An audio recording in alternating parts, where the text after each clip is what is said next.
ఈ రోజు సంచలనాలకు మారిపేరు. ఎప్పుడు ఏదో ఒక సామాజిక అంశంతో ముందటికి వస్తుంటాడు, ప్రభుత్వాలను గడగడలాడిస్తాడు. ఆయనే మందకృష్ణ మాదిగ.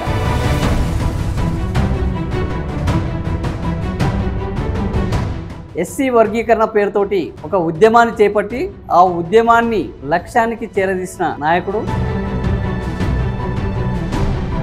అదేవిధంగా చిన్నపిల్లల హార్ట్ సర్జరీలకు సంబంధించి, దివ్యాంగులకు సంబంధించి అనేక ఉద్యమాలు చేసి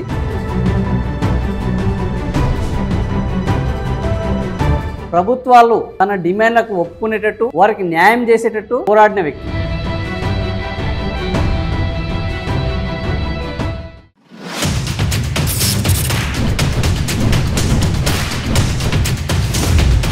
హాయ్, హలో, నమస్తే. సోషల్ పోస్ట్ న్యూస్ అప్డేట్స్ కు స్వాగతం. ఇప్పుడు ఎందుకు ఆయన పేరు వచ్చిందనే కదా, ఇప్పుడు మళ్ళీ మందకృష్ణ మాదిగ రాబోతున్న స్థానిక సంస్థల ఎన్నికల్లో దివ్యాంగులకు కూడా రిజర్వేషన్లు కేటాయించాలని ఒక డిమాండ్ ను ప్రభుత్వం ముందట పెట్టాడు. స్థానిక సంస్థల ఎన్నికల్లో అటు ప్రభుత్వము ఇటు ప్రతిపక్షాలు బీసీలకు 42% రిజర్వేషన్లు అమలు చేయాలని కోరుకుంటున్నారు. దానిపైనే కసరత్తు చేస్తున్నారు. బీసీల సంగతి మంచిదే, మరి దివ్యాంగుల సంగతి ఏంటి? మందకృష్ణ మాదిగ ప్రభుత్వాన్ని ప్రశ్నిస్తున్నారు. వాస్తవమే, దివ్యాంగులకు కూడా వాళ్లకు సముచితమైన ప్రాతినిధ్యం లభించాలి, దివ్యాంగులకు కూడా రిజర్వేషన్లు అమలు కావాలి.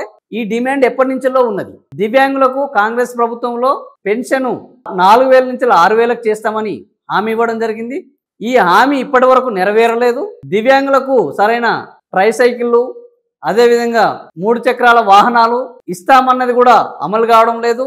దివ్యాంగులకు సంబంధించిన ఈ ప్రభుత్వము నిర్లక్ష్యం చేస్తున్నది అని మందకృష్ణ మాదిగ సూటిగా ప్రశ్నిస్తున్నారు. కేవలం ప్రభుత్వాన్ని ప్రశ్నించకుండా ప్రతిపక్షాలను కూడా మందకృష్ణ మాదిగ ప్రశ్నించడం ఇక్కడ విశేషం. దివ్యాంగుల తరపుగా వాళ్ళ హక్కులను సాధించడానికి ప్రభుత్వం మీద ఒత్తిడి చేయాల్సింది ప్రతిపక్షాలు.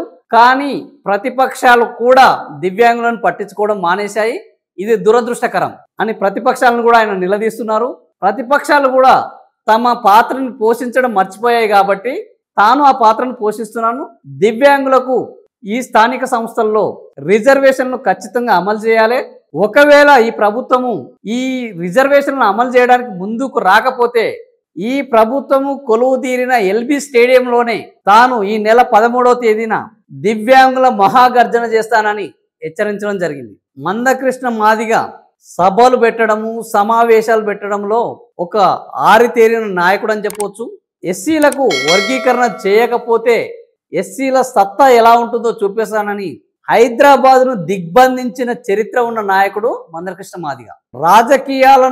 రాజకీయ నాయకులను ఒత్తిడికి గురిచేసి సామాజిక న్యాయమైన అంశాలను సాధించుకోవడంలో అందవేసిన నాయకుడు మందకృష్ణ మాదిగ.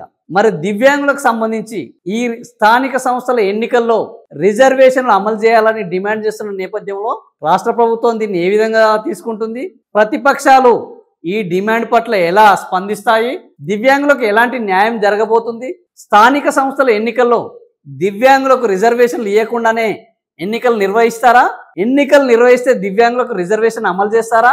ఇప్పటికే రిజర్వేషన్ అనేది 50% దాటుతుంది. దీనికి రాజ్యాంగ సవరణ చేయాలి లేదా ప్రత్యేకమైన జీవో తీసుకురావాలి అనే కసరత్తు జరుగుతున్నది. ఈ ఎలాగూ రాజ్యాంగ సవరణ కానీ జీవో కానీ 50% రిజర్వేషన్లను దాటి అమలు చేయబోతున్నారు కాబట్టి మరో రిజర్వేషన్ అంశాన్ని దివ్యాంగులకు కూడా కల్పిస్తే దివ్యాంగులు కూడా ఈ చట్టసభల్లో తమకు సరైన ప్రాతినిధ్యం కలిగి ఉంటారు, తమ హక్కుల గురించి తమ గళాన్ని వినిపిస్తారు, తమ సంక్షేమం కోసము, తమ వర్గం సంక్షేమం కోసము నాయకులుగా శాసనసభలో, శాసన మండలిలో, రేపు స్థానిక సంస్థల ఎన్నికల్లో పోరాడతారు. స్థానిక సంస్థల మరింత పటిష్టంగా వీళ్ళు పనిచేస్తారు అని మందకృష్ణ మాదిగ కోరుతున్నారు. మరి మందకృష్ణ మాదిగ డిమాండ్ నెరవేరాలని మనము ఆశిద్దాము.